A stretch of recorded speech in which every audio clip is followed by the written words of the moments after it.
¿Por qué yo tengo que disfrutar de estos poderes o del poder de Dios? ¿Por qué tengo que disfrutar de ello?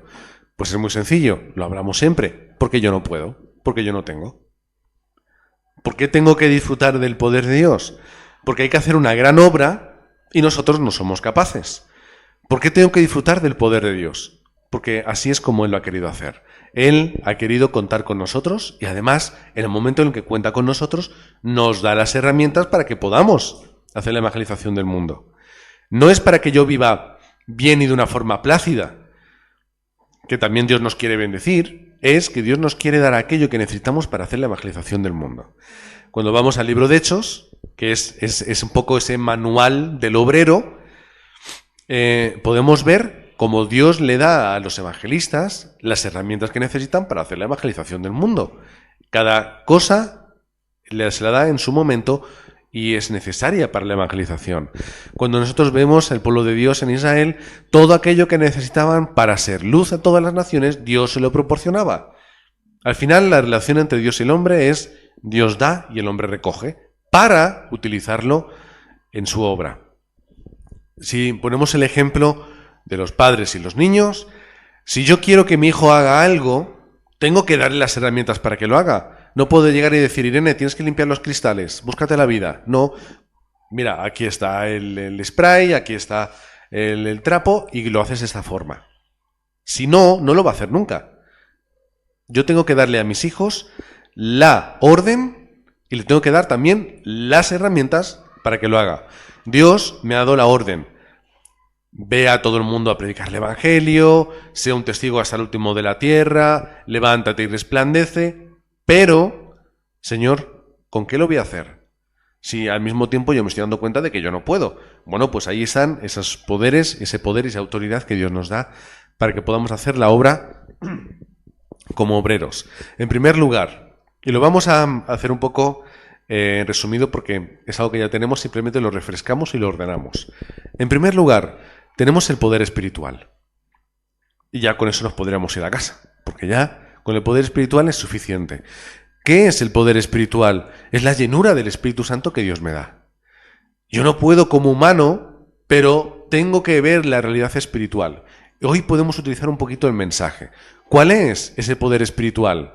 Es el poder espiritual que no me hace ver las circunstancias normales o los problemas tal y como yo los tengo delante, sino que me hace ver cómo Dios trabaja a través de esos problemas. Es decir, yo no veo el ejército sirio, sino que yo estoy viendo los ejércitos de ángeles que están a mi alrededor.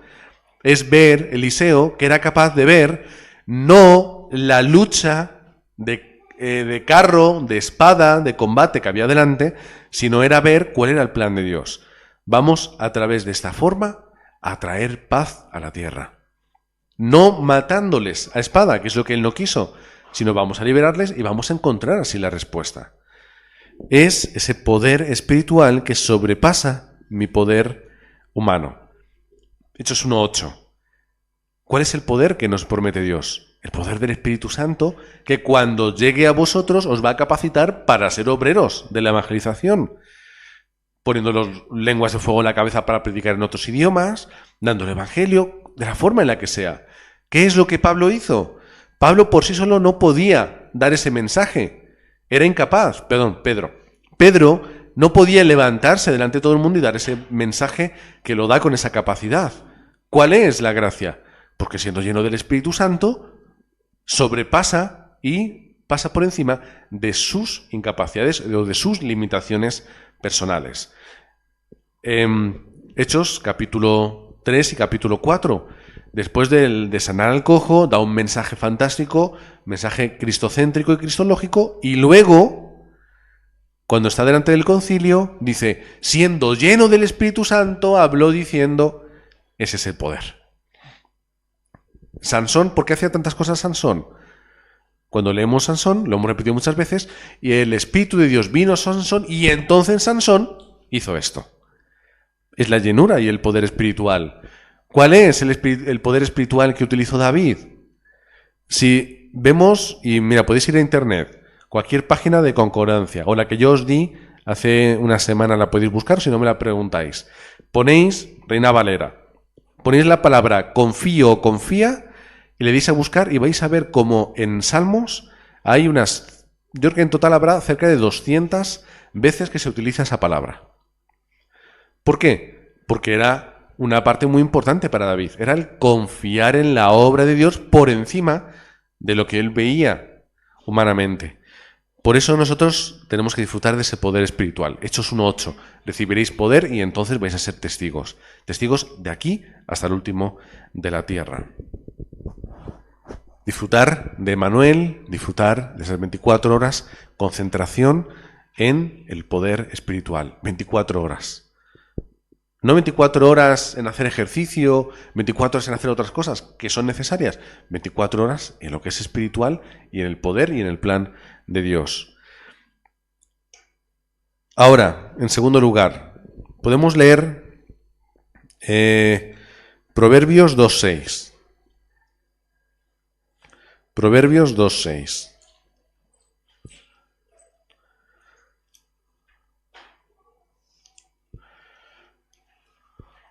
Si alguien lo tiene, que lo lea.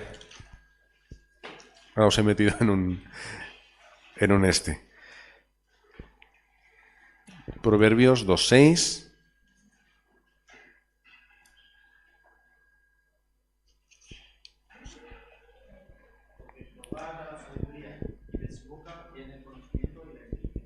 Amén. De Jehová viene la sabiduría, el conocimiento.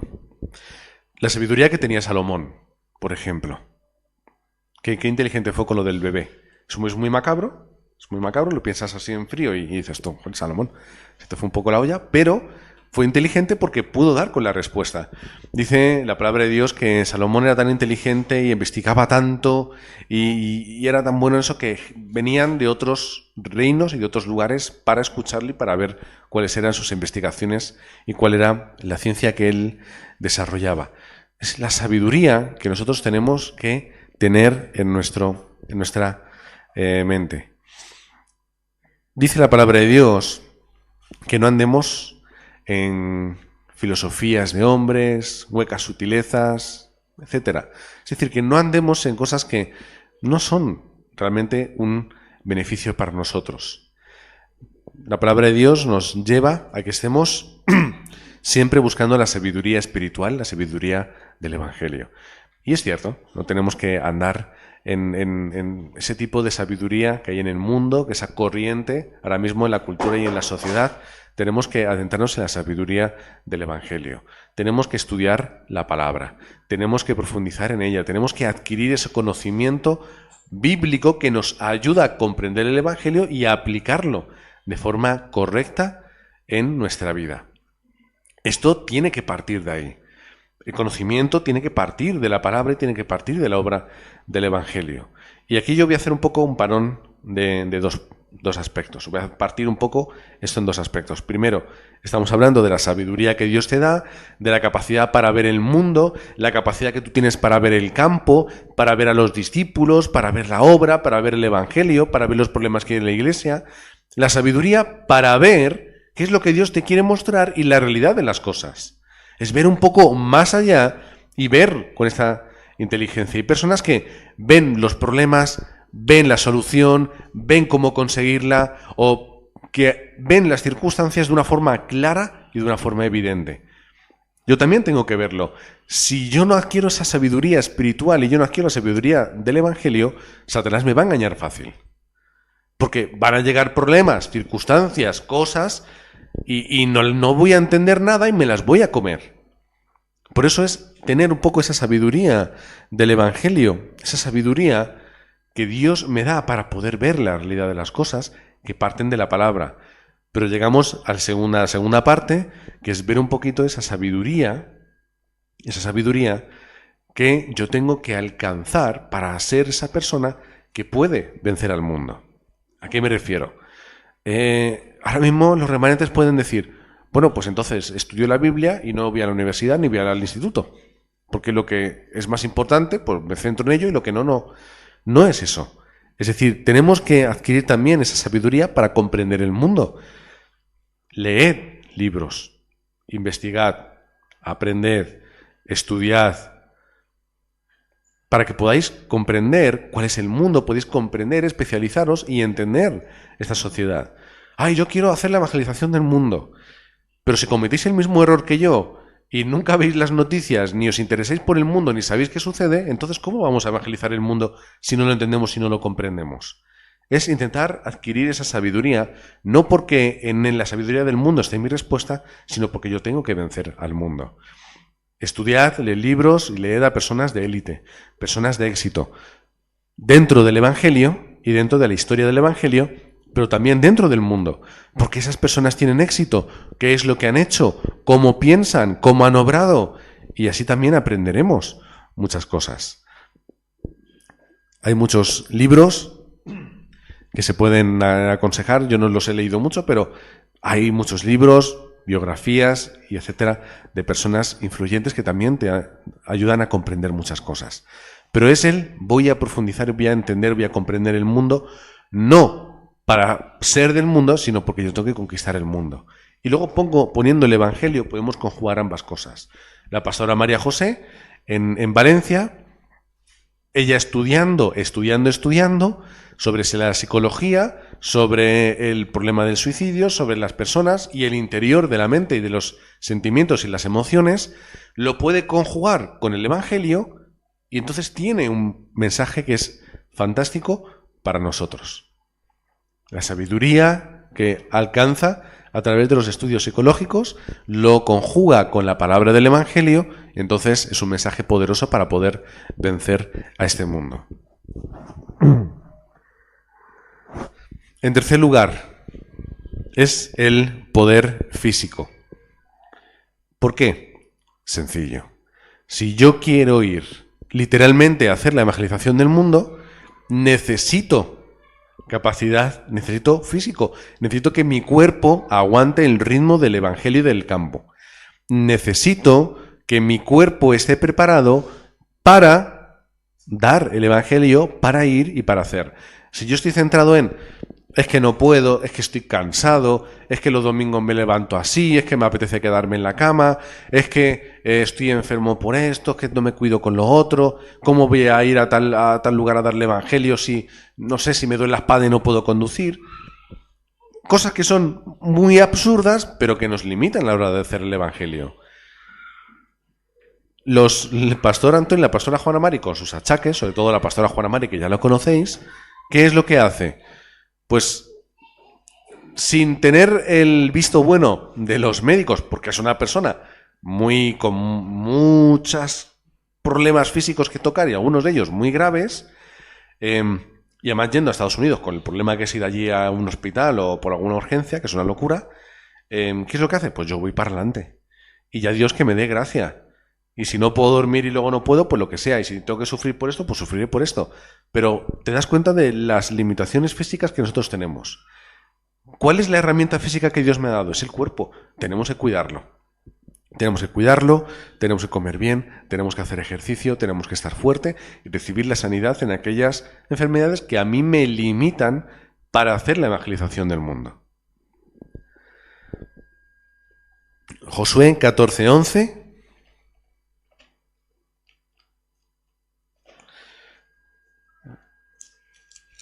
Josué 14:11, vamos a leerlo. Qué difícil es mover las páginas cuando tienen las manos frías.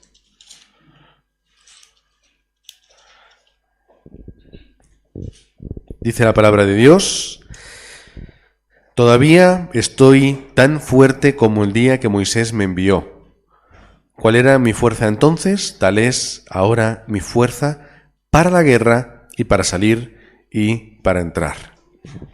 Este es Josué, de mayor, anciano, pero con la valentía, con la fuerza física, eso que le nace dentro, con la vitalidad para hacer la evangelización del mundo. Cuando vienen los pastores de Miami, me dicen lo que yo ya sabía que ya había visto.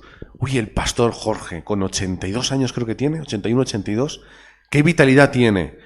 ¡Qué fuerza! Se queda al final del culto y no sé qué está haciendo, y luego va a tal sitio. Y cuando todas las reuniones, ahí estaba él, que podrá decir, oye, mira, estoy cansado, ya es tarde, tengo que cenar y acostarme a las 9, a las 8, ya, pues ya tengo 82 años, dejadme un poco en paz, haced vosotros... No. En todas las reuniones, da igual en qué lugar de la ciudad fuese, ahí estaba el primero. Y luego se iba el último. Y aún así, no sé qué día, no sé si fue un viernes, que los pastores estuvieron, creo que dando culto en la casa de Lorena, que es donde estaban. Viene el pastor y... No, al revés, era en otro sitio. Y entonces el pastor dice, oye, te voy a llevar a no sé dónde. Ahora, pastor, si ya son la hora casi de acostarse, pensando también en el trajín del día, en lo que habían hecho el día siguiente. No sé si te voy a llevar. Y le llevó a no sé dónde, le enseñó una iglesia, y aquí es donde yo estuve, y esto es lo que yo hice. Mira, esto es una iglesia de los indios, que se me ha olvidado el nombre de estos indios, y aquí no sé qué, y tal, y papá, llorando. Y al final creo que volvieron a las 12 de la noche. Como si fueran adolescentes que se iban por ahí a las 12 de la noche. El pastor de 82 años, porque tiene la vitalidad y la fuerza para ir para adelante. Y tiene sus problemas de espalda, ha tenido sus operaciones, ha tenido sus problemas, pero él sigue fuerte. ¿Por qué? Tiene el corazón y la vitalidad de tengo que ir, tengo que seguir, tengo que ir dando el evangelio, tengo que hacer la evangelización, tengo que predicar, tengo que estar ahí. Si no, al final, ¿qué hacemos? Nos arrugamos y nos quedamos. Es esta la gracia que Dios le dio a Abraham, que Dios le dio también a Moisés con la edad que tenía. Vemos cómo lo hizo con Josué, que dice que tiene la vitalidad como desde el principio. Y acordaos que Josué estaba con Moisés desde el principio porque era su ayudante, era el que estaba con él y que incluso hasta subió al monte Sinaí cuando le dio los 10 mandamientos. Ahí estaba Josué con Moisés. Todos los años que pasó y todo lo que hizo, ahí estaba por gracia. El apóstol Pablo, ya incluso sin poder escribir cartas, de lo ciego ya que estaba, de lo mayor. Cansado, ya no puedo escribir, para eso tenía su amanuense, que el tío, además, no recuerdo dónde era, que se mete ahí un saludito al final de no recuerdo qué carta era, por su propio puño, que dice, y yo, que soy el amanuense, también os escribo aquí. Yo creo que Pablo eso no se lo cayó, se lo dijo a Pablo, porque si no, no hubiera dejado hacerlo. Pero vemos que hasta el último momento de su vida dio el evangelio y fue a donde tuvo que hacer. Y fue a donde tuvo que ir y hacer lo que tuvo que hacer. Porque Dios le daba la gracia física para ir y estar en todo lugar. Azotado, apedreado, apaleado, naufragio, encarcelado, torturado. Dios le daba la gracia física para poder ir. Hasta el punto que le dice a Timoteo, oye, esos problemas que tienes de estómago no me gustan, toma un poquito de vino que te va a ayudar. Cuídate, cuida tu cuerpo, cuida tu físico, porque es la herramienta que Dios tiene para ti para hacer la evangelización del mundo.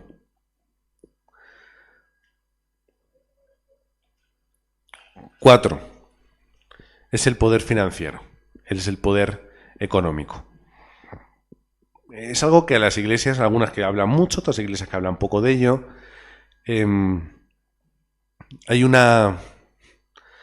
una iglesia internacional, es una iglesia que realmente son todo lo mismo, y resulta que el pastor, estábamos hablando de los años 70, por ahí, recibe una profecía por parte de Dios solamente para él. Y era que él tenía que ser el líder de la iglesia y además tenía que enriquecerse. Que Dios le había dado las riquezas económicas. Y luego cuando él fallece, de una forma un poco extraña, su mujer recibe otra profecía. Muy conveniente, que además Dios le da solamente a ella. Y era que ella tenía que ser la líder de la denominación y además tenía que enriquecerse igual que su esposo y aún mucho más. Pues ahí tienen, años después, ahí tienen millones y millones de dólares y tienen ahí su ¿no? Hay veces que que nos da vergüenza hablar del diezmo y nos da vergüenza hablar de la ofrenda por el abuso que otras iglesias y que otras alianzas hacen de esto. Y por a veces la búsqueda, como la sensación que yo tengo con esta iglesia y con estas personas, de buscar el enriquecimiento personal a través del ministerio, del evangelio y a través de la iglesia. Pero tenemos que hablar de la ofrenda y tenemos que hablar del diezmo. Si queremos un día podemos hablar de lo que es diezmo, ofrenda, si realmente el diezmo es algo que tenga que seguir a día de hoy, es algo que terminó en el antiguo pacto. Se puede hablar mucho de esto, pero fuera de este tipo de cuestiones, vemos dentro del evangelio que tiene que haber la economía de la luz para poder hacer la evangelización del mundo. Vamos a ir otra vez a lo básico y a lo obvio. ¿Cómo yo puedo ir a hacer la evangelización o cómo yo puedo venir a la iglesia? Pues necesito un coche, necesito gasolina o necesito dinero para el transporte público. Dinero, dinero y dinero. ¿Cómo vamos a mantener el local? Tenemos que pagar el alquiler, tenemos que pagar las facturas. Todo en el mundo hoy se mueve por dinero. Y eso funciona en la iglesia y eso funciona en nuestras vidas. Así que, ¿cómo podemos hacer la evangelización del mundo? Pues hombre, pastor, si tiene que ir el pastor Antonio y la pastora Juana Mari a hacer la evangelización del mundo porque Dios se los lleva a Miami, tendrá que darles el dinero. ¿Y de dónde va a salir el dinero? Pues saldrá de esa economía de la luz.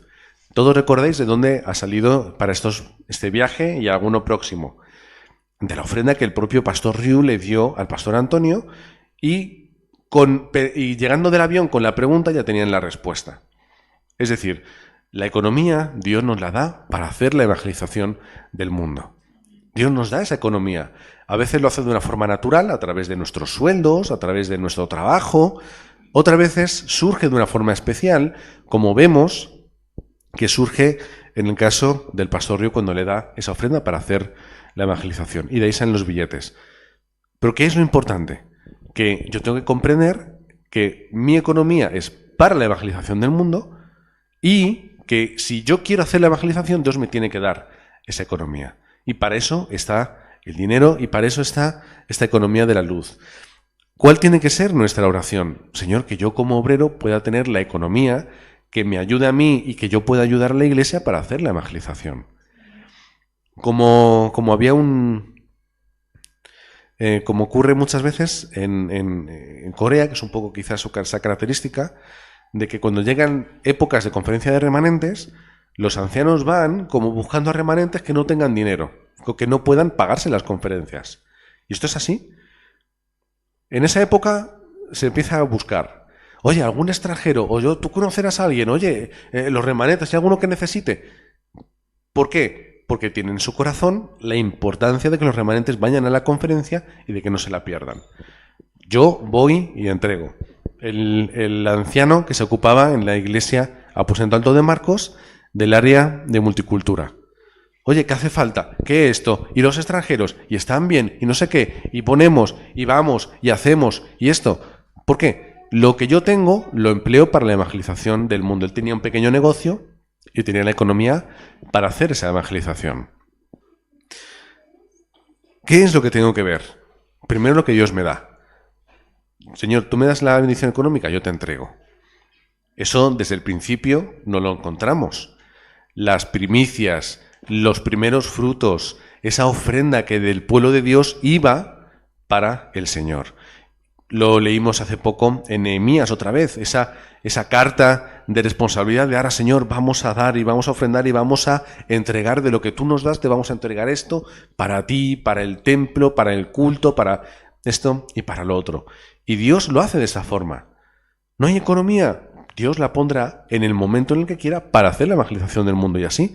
Hemos estado viajando a Montreal, hemos estado viajando a Miami, unos y los otros, sin tener nosotros la capacidad económica personal o la iglesia tener la capacidad económica para poder invertir en esos viajes. Ahora, ¿cómo lo hemos podido hacer? El Señor sabe y el Señor da gracia. Por eso no nos preocupamos. ¿Cuál es el corazón que tenemos que tener? Bernabé. ¿Qué es lo que hace Bernabé? Creo que es en capítulo 3 de Hechos, 4, una heredad y la entrega a la iglesia. Oye, yo tengo aquí una herencia para la iglesia, para la evangelización del mundo. Ahora, Bernabé, luego, ¿cómo ofrenda también? ¿Hay que hacer un viaje misionero? Yo voy. El Señor pone a Bernabé para que primero ofrende su parte económica, pero luego en ese momento para que ofrende su tiempo y su esfuerzo. Y ahora, Bernabé, tú vas a ser un misionero para la evangelización del mundo.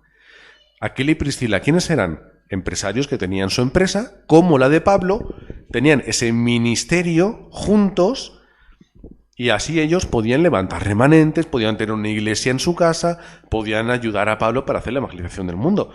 Pablo mismo tenía su empresa, tenía era constructor de tiendas, era su profesión y tendría su capacidad económica, hasta el punto de que van los romanos y les dice que no os estoy pidiendo dinero para que me llevéis, que yo ya tengo la respuesta ya de la economía, simplemente os estoy avisando de que cuando vaya para allá, que me recibáis bien.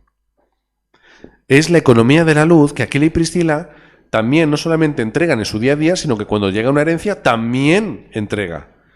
Pero sin embargo, Ananías y Safira, ¿qué es lo que hacen? Oye, que me ha llegado una ofrenda, que me ha llegado una herencia, bueno, la vamos a entregar toda, pero luego era en plan, sí, pero yo me voy a guardar esto para mí. Y ese no era el problema. Porque el propio apóstol les dice, pues si no la quieres entregar, no la entregues, o quieres entregar la mitad, a lo que tú te dé la gana, pero no mientas. No mientas a Dios, no te mientas a ti, no mientas a la iglesia. Puff, le da un ataque al corazón y se queda ahí.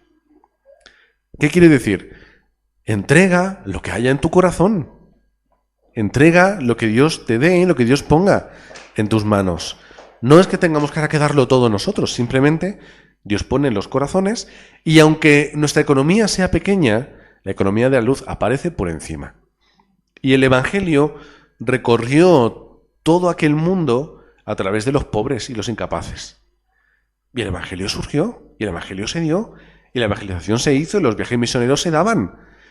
La iglesia de Antioquía era una iglesia de personas que habían huido. ¿Habían huido con qué? Con el poco dinerico que tendrían, pero sin trabajo, sin sus casas, ni posesiones, ni nada. Como se suele decir, una mano delante y otra mano detrás. Pero fue la iglesia que Dios levantó porque tienen el corazón de dar el evangelio y de hacer la evangelización del mundo.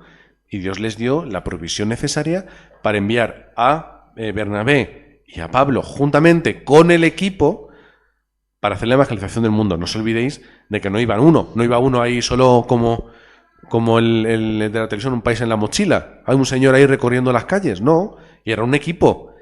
Irían las familias, iría la mujer, irían los hijos, irían todos juntos para hacer la evangelización del mundo.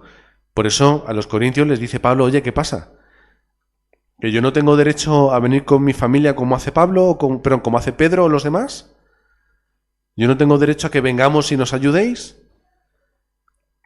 Es decir, ¿cómo iba Pedro? Iba con su familia, con su mujer, con sus hijos, con el hermano que le ayudaba, con el anciano, con el diácono, con quien fuese, el equipo. Y para mover eso hace falta economía, pero la economía de la luz. Es la bendición que Dios nos da.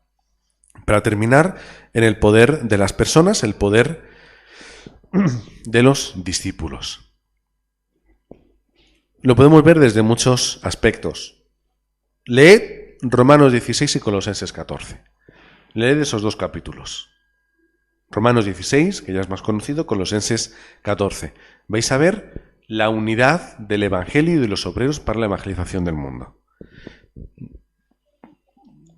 Colosenses 14. Romanos, como ya lo hemos leído muchas veces.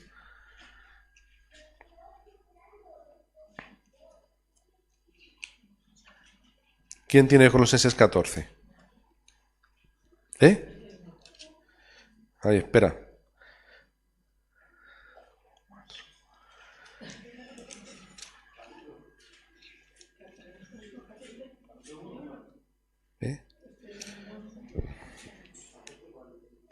Espera. Lo voy a buscar yo, que lo tengo por aquí.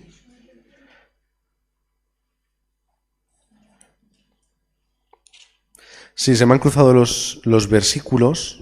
Bueno, para no estar con los versículos, que es que lo tenía puesto en otro sitio, bien, y aquí en la tablet lo tomé de otro sitio y se me han movido los versículos. Bueno, luego os lo enviaré tranquilamente, ¿vale? El capítulo que podáis leer. ¿Qué quiere decir? Que Dios junta a aquellos que tienen el mismo corazón para hacer ese plan que Dios tiene para ellos. Dios une a los discípulos, Dios une a los obreros para hacer ese ministerio conjuntamente, que es lo que llamamos ese ministerio grupal. No solamente es mi evangelización en mi campo, yo solo, sino a quien Dios me ha unido para hacer la evangelización del mundo. Lo vemos, me voy a quedar con Romanos 16. ¿Qué habla Romanos 16?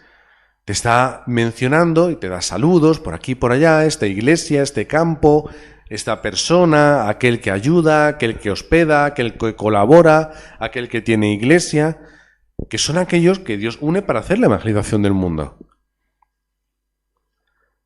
Es el poder interpersonal, es decir, el poder de las personas, el poder de los discípulos. ¿Cuál fue un discípulo de Pablo? Pues Felipe. Timoteo. Timoteo era discípulo de Pablo. Era la bendición que Dios tenía para Pablo para que juntos pudiesen hacer la evangelización del mundo. Primero Timoteo como el remanente que tiene que levantar y hasta el punto en el que dice, bueno, remanente, tú ya estás en un momento en el que yo ya me tengo que retirar, ahora tú tienes que seguir. Pero al igual que tenemos a Timoteo, tenemos a otros tantos en la palabra de Dios. Por eso leed Romanos 16 y luego ese capítulo misterioso que ya os diré antes cuando encuentre el apunte. No importa. Esta es nuestra respuesta.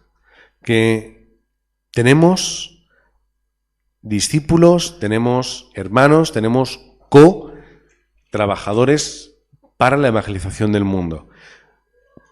¿Cómo tengo que trabajar esto? Encuentra a los discípulos en el campo y levántalos para que continúen.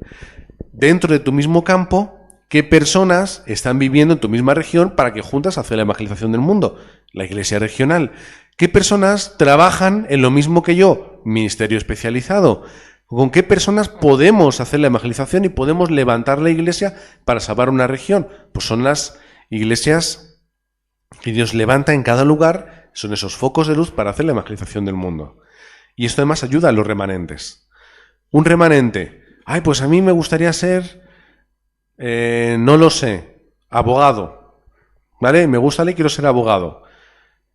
¿Qué es lo que hacen los judíos? ¡Hala! Todos los abogados de la comunidad, venga, pues ve a visitar a este, a visitar tal cual, él te va a enseñar, él te va a ayudar, para que tú veas, te ayude y luego te habrá hueco en el mundo laboral. En la iglesia, ¿a quién tenemos que pueda ayudarnos en esto? Pues justamente Luz me dice, por fin, después de 4 años, ya me han convalidado mis estudios de Derecho en Perú. Tengo que conseguir unos créditos más y ya puedo tener mi carrera de Derecho. Porque ella era abogada del ejército. Era abogada del ejército Luz en Perú. Llega aquí y no puede hacer nada. Ahora, hay un remanente, pues me gustaría estudiar Derecho. Ahora, Luz, ayúdale, enséñale, estate juntamente con él. Y si puedes, le ayudas para que él pueda comenzar, para hacer prácticas o lo que haga falta. Ministerio en equipo, relación entre personas. Oye, ¿cuántas personas hay de Parla? Pues nos reunimos en casa de Alberto y de Mari Carmen los martes a las 7:30 de la tarde. ¿Para qué? Estamos en la misma región, todos juntos, compartimos la palabra, hacemos fórum del mensaje y oramos por el campo de Parla. Y esto un largo etcétera. Es el poder interpersonal. ¿Cómo lo hacemos? A través de las relaciones también. ¿Cómo voy a hacer el evangelio si no me relaciono con nadie? Si no hablo con nadie, si no miro a nadie. Esta es la respuesta que tenemos que experimentar.